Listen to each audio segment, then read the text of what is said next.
welcome back to the Caprine Cottage Knitting Podcast. My name is Anne, and I'm coming to you from my kitchen in the Finger Lakes region of upstate New York. If you are a returning viewer, thank you for joining me again. If you're new here, welcome. I'm happy you found me.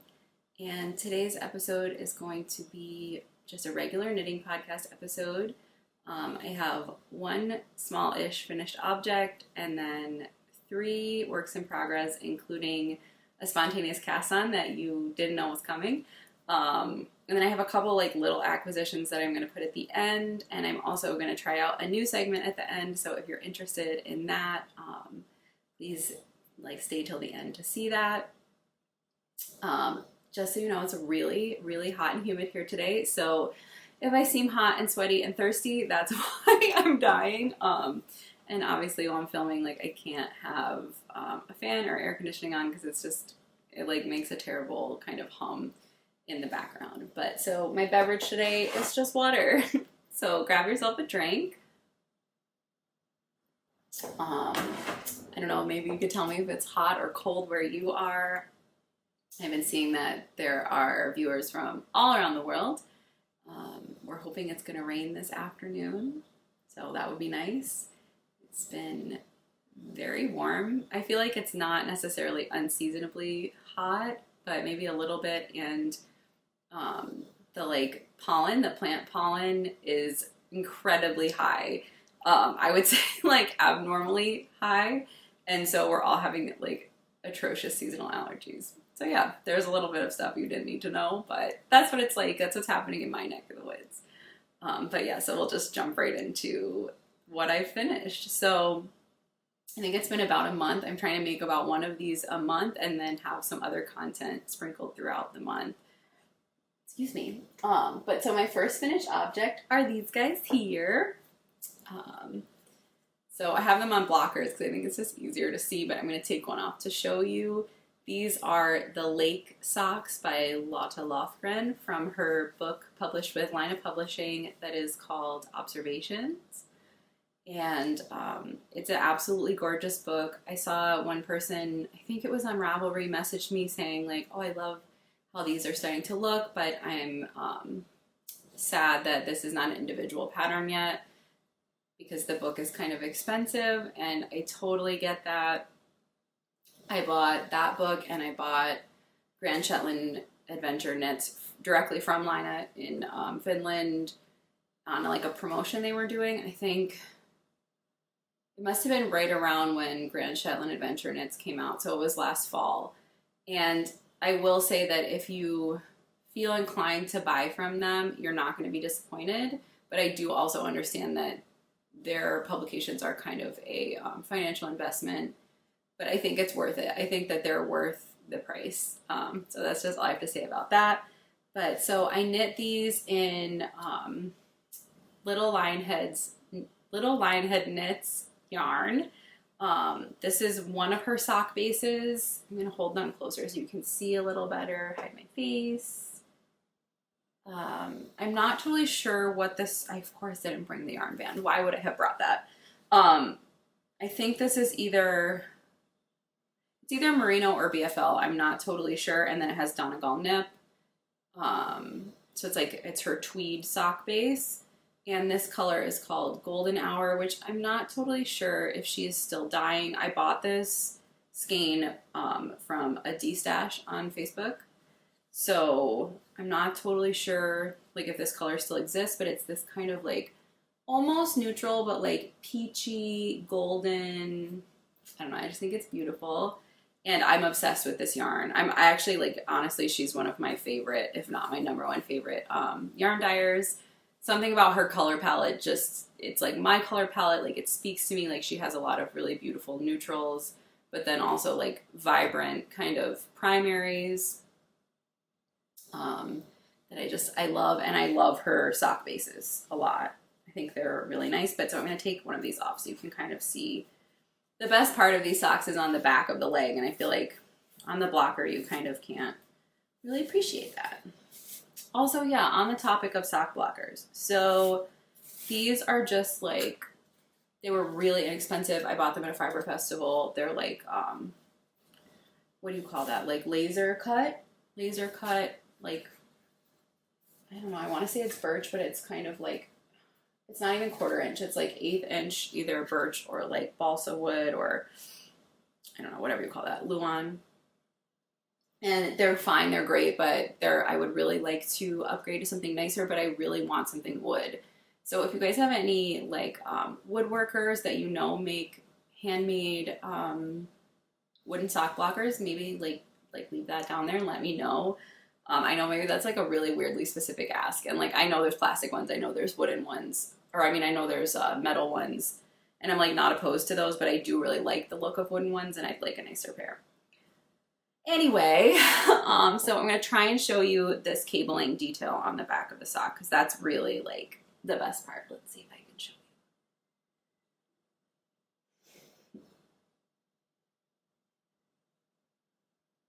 you. Maybe it focused. If not, I will wow, no, I'm not focused. There we go. If it didn't focus on the sock, I will make sure to insert some finished photos. I haven't taken final photos of these yet, but it has this like really beautiful cabling detail down the back of the leg, and then on either side is a section of like a wide rib that then has, I guess it's a new stitch to me. It was a new technique that I really enjoyed doing, and it's called a caliper stitch, and it's where you carry, like you slip stitches and carry a float over the front of the work, and then eventually later on you're gonna go and like tuck that back in and pick it up with a stitch, and it makes this kind of like braided technique here, or like motif. I don't know what you really want to call it. And at first I was like, oh man, like floats on the outside, like that seems like it's gonna tangle or get caught on something, and it seems actually very secure. So I really like that. And then the front of the sock is just a basic 2x1 rib. So just in the front looks like a regular ribbed sock, and then there's like a little toe detail. I'll make sure to take some photos. I'll take finished photos of these for Ravelry and for Instagram. I'm hoping before the end of the week. I'm not totally sure. You guys will see this on Friday, but it's currently Wednesday, so I'm hoping by the time you see this video, there's finished photos of these up. But yeah, so that is my one thing I finished in the last month. It was a really fun project. I really like it. I highly recommend the pattern I made. There's 3 sizes, I think. I made size 2, which is 64 stitches. That's kind of my go-to sock size in general, and I knit those on size 1 needles, size US 1. I think that's pretty much everything I have to say about those. I feel like I'm going to forget something. I feel like whenever I edit, I go back and I'm like, you forgot to say this thing about this project. But I think I've done everything for that. So then we're just going to move into whips. I think I'm going to start, we're going to go from like most boring to most exciting, maybe, or this is my opinion. So the first one I've already shown you. I think this is going to be the 3rd time you're going to see this, and you're going to see this a lot probably, because I feel like this is taking me a really long time, though I'll get more into it. I think I'm going to finish one thing and then start to really focus back in on this, like hone in on it, because I want it done. But that is the Lower Low pullover by Mary Jane Mucklestone. You already, like I said, you've already seen this. You know what it looks like. I have made a small amount of progress. I don't know if you're going to be able to tell. Oh, stuff everywhere in this video. But I'm working on the back, which is also why this, in my opinion, is sort of boring. It has grown. I don't know, maybe this, yeah, it definitely has grown since the last time you saw it, because I can barely fit it on the screen. But so this is the back. This is where I'm working. I've split for the sleeves. And this is what the front looks like. So you can see I have made some progress, actually. Filming this is making me feel a lot better, because I was like, I'm going to show this project and they're going to be like, it looks exactly the same. And it sort of does. But I am making some progress slowly. Right now it's just like a lot of plain oatmeal colored stockinette. And I'm knitting back and forth. So I just feel like it feels like it's taking forever. The one saving grace is that I am knitting this in Jamison's of Shetland Spindrift, which that and JNS Jumper Weight 2-ply are like my 2 favorite yarns. And this is my first time actually making a large project with Jamison Spindrift, and I love it. I love it so much. you know, for my last video that I love Shetland and Shetland yarn, and this, it just like feels so good. And maybe it's like, I don't know, compared to like merino or something, maybe it's considered scratchy. I definitely prefer a more rustic yarn, but I think, I don't know, to me this feels very soft. It's like fuzzy and soft. But anyway, so she's still going. I don't have a lot to say about this. As I go on, I feel like I'm a little nervous about some of the construction details. Like I read ahead, and I always, every time I read ahead in a pattern, I'm like, why did you do that? Why did you read ahead? Because now you're going to get nervous that you're not going to know how to do it, and I'll figure it out. But I am like a little nervous about the back neckband, so when I get there, we'll see how that goes down. But so that's, it's still going. I'm still working on it slowly but surely. And then the next thing I have is another one you've seen. You are familiar with this basket. This is a giant basket. This project lives in here because it has so much yarn. And this I have actually made, in my opinion, significant progress on since you've last seen it. And so I do have to be careful because this is unspun yarn and I don't want to break any of the yarns. And I have 2 colors going right now, so I'm just going to loosen some of these strands a little bit so I have some more give. But so this is my project that I am doing, one of my projects that I'm doing as part of the Botanical Make-Along that's hosted by Gabriella of Merryweather Knitting, Merryweather Living, and then Ashley of Papercrane Yarns. And so this is my Crowberry sweater by Helene Magnuson. And I've made a lot of progress. Like, I can't remember how far I was when you last saw this, but I want to say it was like just like 6 inches of plain rust color at the bottom. So I've now split for this, or not split for the sleeves, but I've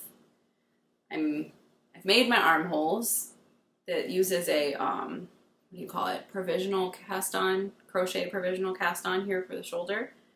That's my first time doing that. I usually only make top down sweaters, and so I'm working on 2 bottom up sweaters, which I don't know, it's very new for me. But I think it's going well. I feel like as long as I go like 1 step at a time, I'm fine, which is sort of my, like, that's what I was saying about the sweater before, is that I feel like a lot of times if I'm doing a pattern that has new techniques for me, if I read ahead, it like, or too far ahead, I guess is a better way to put it, that I get like this anxiety that like I'm not going to be able to do it, and then I always have to kind of rein that anxiety back in and say like, we're just going to like go 1 step at a time, and if I just like do like, you know, 1 section of the pattern at a time, and like if there's a new technique, look it up, it feels more in control for me and I feel less anxious. And anytime I've approached a project like that, I've gotten through it and enjoyed it. So I don't know if that's advice or what, but that's my way of kind of coping with new techniques, I guess. But yeah, so it is a like yoked color work design, and I've just started the color work, so you can't totally see it, but I think it's gonna be cute. It's like kind of cropped, a little cropped, which I love. I'm all about a cropped moment. That's pretty much all I wear. I wear a lot of dresses. I very rarely wear pants. Besides working, obviously farm work, I wear pants, but in my like fun life, I very rarely wear pants. So I like to have something that's like at that crop level, like this t-shirt. So then I can like throw it over a dress or over a skirt, and it doesn't like do that thing where it like hangs too low and then it's like weird. I don't know. I feel like I'm rambling today.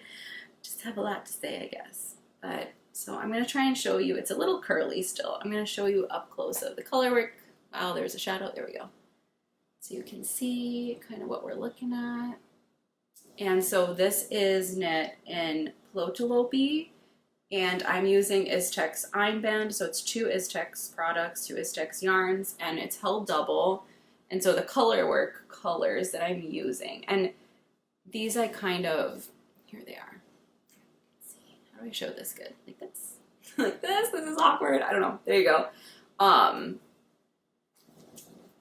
The pattern calls for Helene Magnuson has her own yarn line, so it calls for that as the lace weight. But I chose to go with 2 Iztex products just because it was easier for me. And for me, these color combinations, I matched them as closely as I could to what was in the sample. And these seem like wild color combinations to me. I feel like this one you can tell on the camera like that they're drastically different. And then this one, you can't quite, this like yarn here is so vibrantly chartreuse. And I was a little nervous that it was going to be weird, but it's adding this sort of cool depth to these greens, and I'm really, really liking it. So I think maybe it's another like sort of lesson for me there is like that sometimes things that don't seem like they go together, maybe they do, or they make some kind of exciting sort of look to them. But anyway, yeah, I'm really happy with this. I think everything, I guess I should go on to say this, but like if you were ever like curious about needle size, sorry, a truck went by. There's always a truck going by on my road during the week. Anyway, but if you're ever like curious about like more details about my projects, please go over to Ravelry. I try really hard to remember to say it when I'm doing this, but I know I'm constantly forgetting things, and then I try to put everything in the description box, but sometimes yarn colors and stuff, I just don't have the patience to go and like double check them. So if you want to know yarn colors or needle size, I try to be very fastidious about my Ravelry projects. So if you head over there, you can follow me or be friends or whatever. I'm happy to be friends with you on there. Then yeah, you can see kind of those more specific details. And in general, on that note, like anytime you're looking for something, it's probably in the description box. I work really hard to make sure that almost everything I talk about is in there. I'm not saying I don't make mistakes, but so yeah, if you have questions, just remember to look down there. I guess you could call it show notes. This like visual podcast format, I think of it as just the description box, but I guess technically it's show notes. So it's all down there, but also don't hesitate to ask a question or if you think something is missing. Whew, I feel like I'm talking too fast. Let's have a little drinky. I'm sweating. It's so hot. Okay, so the next thing I have, my third whip, and it's in this bag. It's in this squirrel bag, which means it's a new pair of socks. And this was definitely a spontaneous cast on. This was not in my plans, and it kind of had a funny progression as it came to be. So I'm going to walk you through that with me because I think it was just how things come together and the way that spontaneous cast-ons happen. First of all, though, I want to show you this really cute pin I got. I hope you can see it. I'm hiding. Can you see it? It says Super Spinner, and I'll talk more about it at the end, but I went to this yarn shop, and they had this collection of, I'm not going to forget, what's it called? The company name, I think it's called Camp Stitchwood. If I'm wrong, I'm going to put it in the description. I think that's close, though, if not right. And they have a whole line of fiber-related merit badges, and this just, like, speaks to my soul. I wanted to be a Girl Scout when I was a little girl. I was in 4-H briefly, but not a Girl Scout, and I just think it's the cutest idea. I also went to summer camp pretty much every summer of my childhood. I was an only child, and my parents both worked, so they had to find something for me to do. But I have very, very mostly fond memories of summer camp. I mean, summer camp I feel like is a complicated experience, but for the most part, I have really fond memories of it. I feel like part of summer camp is where I kind of came into my love of craft. So I feel like without that, I wouldn't be who I am. Anyway, tangent. But yeah, so they had all these little merit badges, and I wanted to buy them all. But I thought I only deserved one because, like, are merit badges fun if you can just buy them, or do you feel like you have to earn them? So I got one, the spinning one. Of course, I had to get it first, but I hope to get more. But anyway, back to my socks. Sidetracked. So yeah, these socks were spontaneous. They kind of came into being in a organic way, I guess we'll say. And so I'm going to walk you through how it happened. And so the first thing is that I was at the thrift store, as you do. My town has like an assortment of thrift stores, and I think I had gone to the doctor's, which obviously you need a little treat after the doctor's.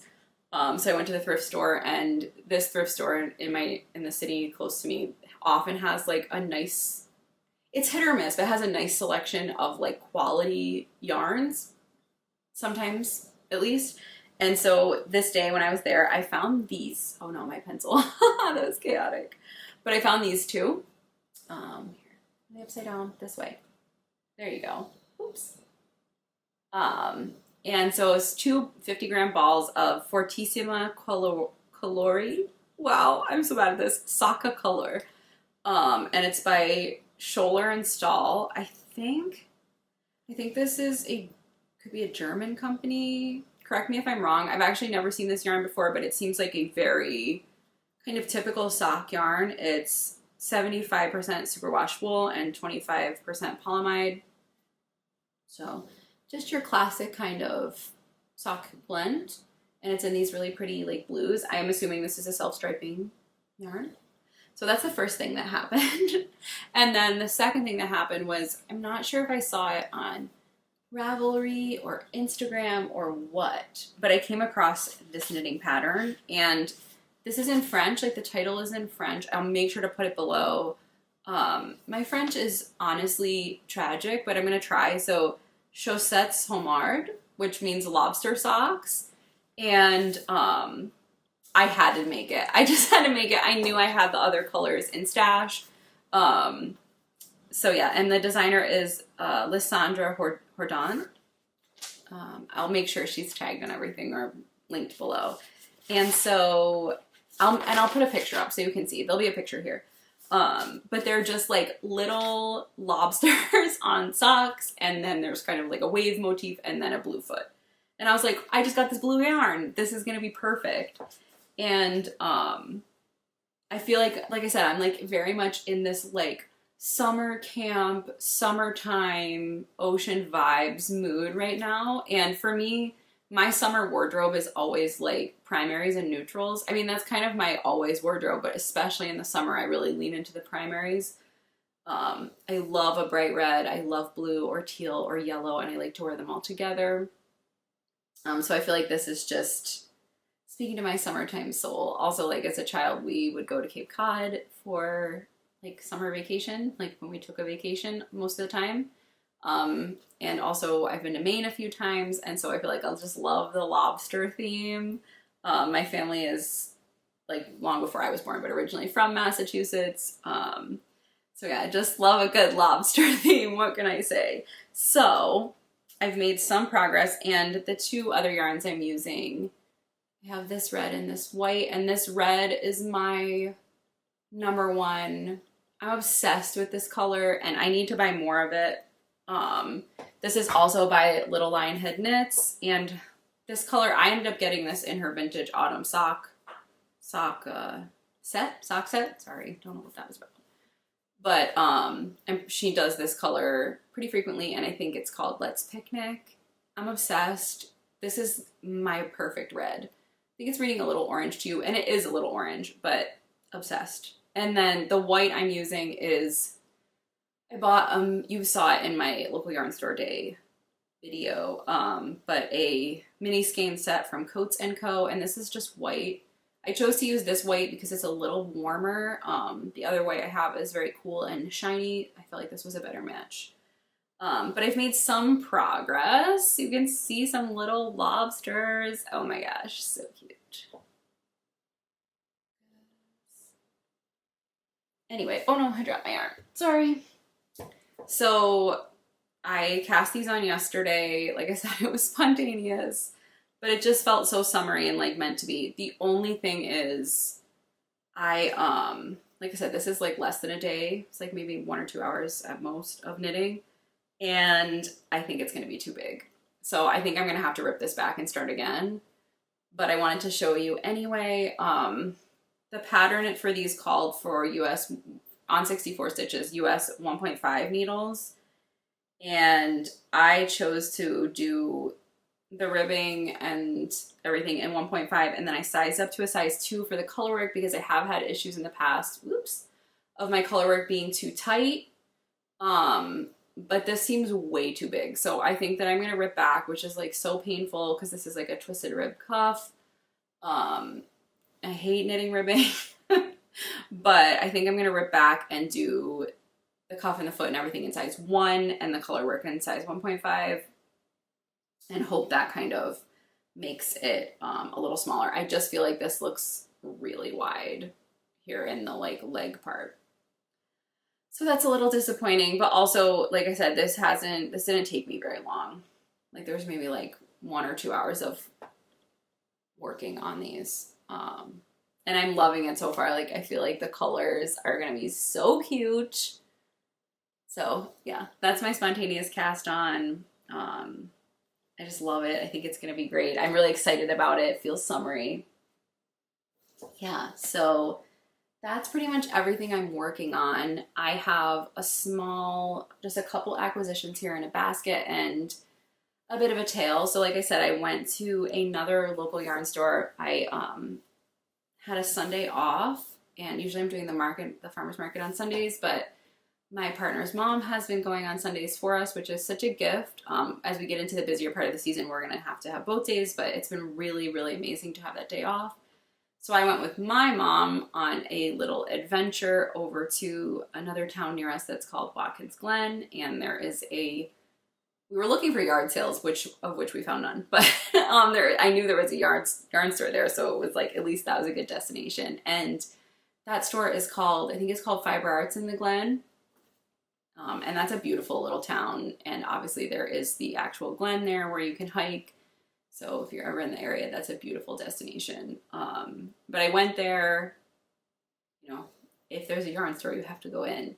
And I technically was supposed to be on a no yarn buying moratorium, but I did buy 2 balls of yarn, and I felt like it was okay because they're for a project. They have a plan. It wasn't just spontaneous. So I'm going to show you. You guys are going to see some of these skeins and be like, oh my gosh, and we've seen this 100 times. But this is it. I finally made a plan. My plan is secure now. So you've seen these guys for my cloud bow dress, right? You've seen these already. I then got these 2 mohairs. And this one is Barocco Ariel. And this is, what is this? Malabrigo. Is it called anything? I think it's just called mohair. Malabrigo mohair. And the Malabrigo is color 220 Oasis. And the Barocco Ariel is in colorway. Where is it? I don't remember. Oh, it's just a number. It is a numbered color, 3467. But I got these because I thought it went really well with the other colors I have. And then my plan as of now is to do some kind of subtle gradient with these. And then adding in pops of this guy. And so my inspiration, and I'm going to try and find a photo, hopefully one of my own photos, but if I have to borrow one from someone, I will. My kind of inspiration here is the colors of the Shetland seaside, where you have these beautiful greens and blues of the water, and then you have this dark peaty brown of the soil and the rocks, and then there's these pops of wildflowers along the coast. So that's kind of my inspiration. And I'm not sure if I'm going to do a true gradient on the dress or kind of more spontaneous with it. But I finally secured my plans for this project. You've heard about it many, many times. So at least that will be I don't know when I'm going to cast this on. I have a lot of things going on before this project happens. But it's really nice to have a solid plan finally made. So I'm excited about that. But, so that's everything knitting wise. But so here at the end, I want to do a new segment piece, which is I want to do a little part at the end of every normal knitting podcast episode where I tell you about one album I'm listening to and some books I've read recently that I like. And I guess I'll preface this segment by saying that, I have kind of eclectic taste. I have, especially in music, so, and honestly in literature too and everything. So sometimes there's probably going to be things that you're not into. That's totally cool. But I would like to just share some of that because music is a huge part of my life. I had a brief stint of doing some vinyl DJing many years ago. I have a large collection of vinyl records, and obviously I love to read. I've talked about that before. So I kind of want to incorporate that into this as like, this is what I've been listening to and reading recently.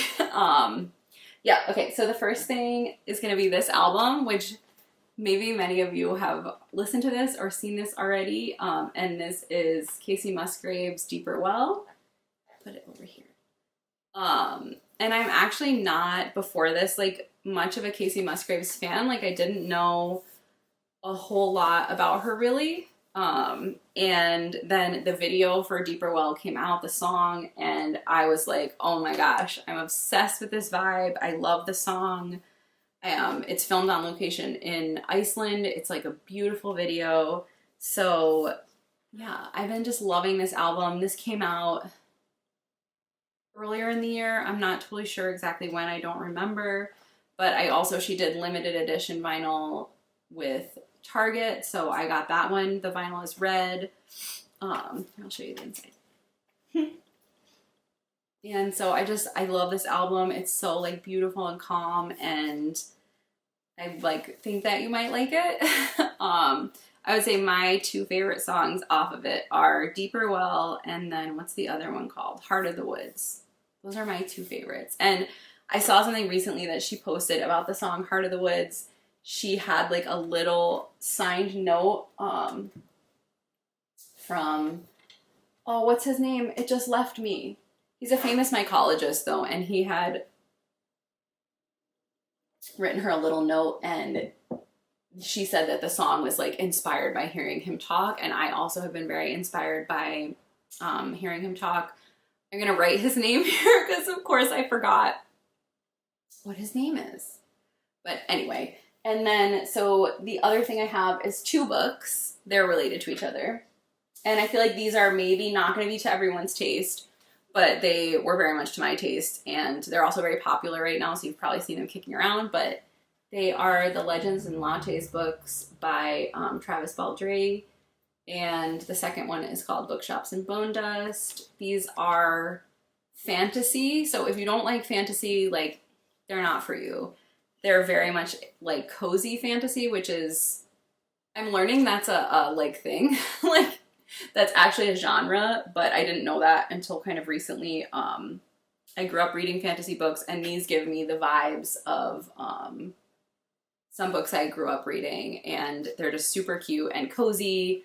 Someone that I know described them as low stakes, which I totally agree. It's like nothing too scary happens, nothing too intense, but they're really cute and cozy. And if you like fantasy, you like D&D, that sort of thing, I think you're gonna really like this. I saw one of them, at least the first one I think, was like marketed as like what happens after your D&D campaign. So maybe my inner nerd is showing. I don't know, maybe you guys like this kind of stuff too. But so those are my reading suggestions. A really easy read, cozy, fun. Yeah. So I think that's all I have for you today. I guess just some housekeeping here at the end, which is that, yeah, so next week's video is going to be a surprise. I guess I'll give you a little hint, which is that I am going somewhere. So it's going to be sort of more vloggy style. I hope you like that. And then the other thing is we reached 1,000 subscribers. I was waiting to the end to tell you guys. I mean, obviously you can see. And so yeah, every single one of those is one of you. And like, holy moly, what?